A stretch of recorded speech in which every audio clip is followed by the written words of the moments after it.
It's Becky with A Better Way to Homeschool, and it is time for me to reveal what does it mean. Yesterday I wrote this on our whiteboard. No, no, doesn't add up. Don't get stung. Red sand gets everywhere. Nerf balls. Once upon a time, and okie dokie. This was my list for my kids for their school day, and the guesses began immediately. I even created a contest out on Facebook and with my email subscribers and my kids, and you guys made guesses. No, no. What did you guys think it meant? You said, well, my boys were positive it meant a no screen time day because that's what I declared it.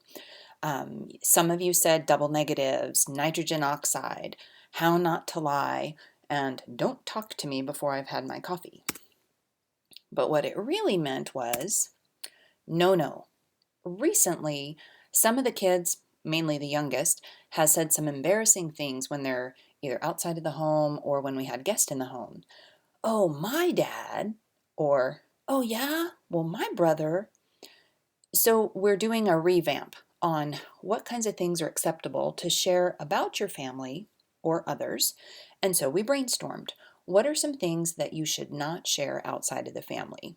Things that made it on our list were money. Nobody needs to know about our finances.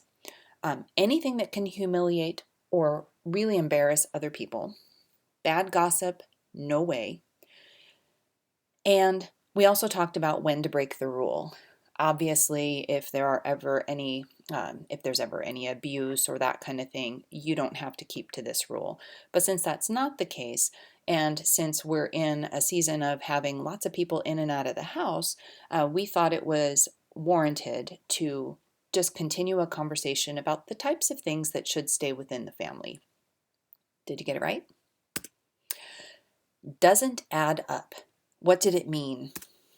Okay, you guys almost all said math.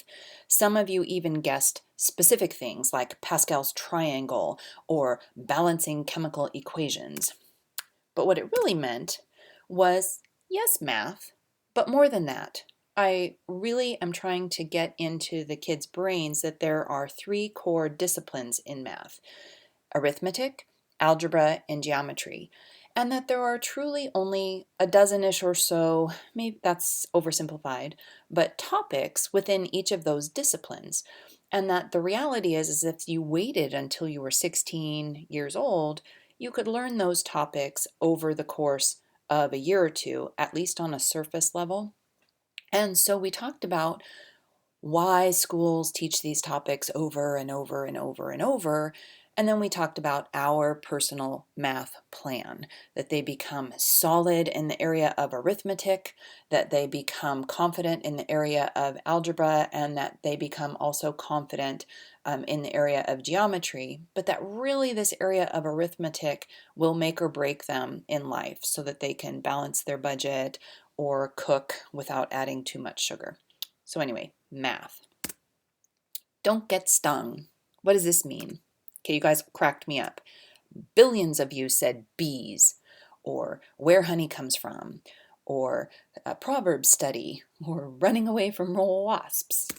What it really meant was don't get stung. We had an unconventional spelling bee. Now, I had to first teach the kids how to stand at attention and stand at ease because this little short one over here just had zero self-control and he kept laughing and interrupting. But what do I mean by an unconventional spelling bee? I wrote the word phantasmagoric on the board. Look at that, I even forgot another quotation. Phantasmagoric. And then had the boys, on your mark, get set, go, spell as many words as you can using the letters from phantasmagoric. And there was a method behind my madness. I made the boys stop after about 103 words up here, and I challenged them. I said, there are definitely more words hidden in here, but I wanted them to stop so that we could do our actual spelling bee. And the reason that we did this was I wanted them to stare at a challenging word and thinking about the different patterns and things within the words. staring at this actually burns it into your brain. It was fun. We pulled this word from a literature thing that our 16-year-old had read, and they instantly wanted to do they all were telling me other hard words. This was really, really great for my youngest is dyslexic, and he was key at coming up with words like choir or chart or organic, which was amazing because this let his dyslexia really shine. Red sand gets everywhere. What does that mean? You said Star Wars because Anakin hates sand. Or let's clean up the house looking for the red kinetic sand, which managed to get into the littlest of corners. And so on. You guys were so creative with this one. What it really meant was read aloud time. I had to prompt the boys. Why red sand? Where can you find red sand? Which planet is red? And then, of course, by then they're saying Mars. And then they still couldn't figure it out, so I had to ask, if you lived on Mars, you would be called, and they all said, a Martian. Ta-da! I'm reading The Martian aloud to the boys because although it is a fantastic book, it's filled with explicatives that I would like them not to hear. So I'm just filtering those out as we go. Nerf balls. You said, Mom's version of motivation to finish assigned work and chores. Better hope you kids can bob and weave. Or target practice, or solar system model with Nerf balls. Shoot bees with Nerf guns. I know nobody wanted to really harm the bees, but that one made me laugh. What it really meant was we had a catapult competition. In the description box below, I'm going to link to the free catapult experiment video that I used. And yes, it was a no screen day for the boys, so I read the lesson to them and then cheated for a second and let them watch the 2 or 3 minute video.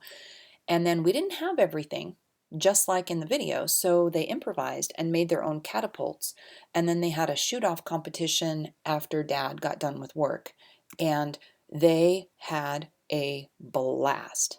Unfortunately, I forgot to take pictures of the actual competition, but this little guy with the ornery face, he improvised and used a balloon for a spring action on his catapult, and his Nerf balls and aluminum foil balls just went an unbelievable distance. Excuse me. Once upon a time, you of course thought it was story time or history, creative writing, or acting out some sort of play. But what it really meant was history, but from old sources. Our youngest is studying the Civil War. Our oldest homeschooler is studying World War II. So I went through my shelves and pulled out the oldest resources I could find. This is a terrible picture from my camera, but I actually have a Time magazine from 1945 that was about World War II. It was about Hitler. It was filled with amazing advertisements and articles from that perspective, and he had an amazing time reviewing this. And then I also had some National Geographics from the 60s, which highlighted the Civil War and inspired the youngest son to actually break out his art supplies and draw battle scenes and stuff. Really, really great way to explore history. Okie dokie. Okay, this stumped everybody. You guys said free time or Norse mythology, like okie dokie Loki. My favorite was checking to see if your cow's pregnant. Oh my gosh, I'm totally sharing that with my sons. But what it really meant is that our youngest is learning sign language. So he and I learned how to sign okay, do you need help? And this important one, how do you sign? And then you spell the word that you're looking for the sign for. And so his job then was to learn these 3 signs and then teach it to his brothers.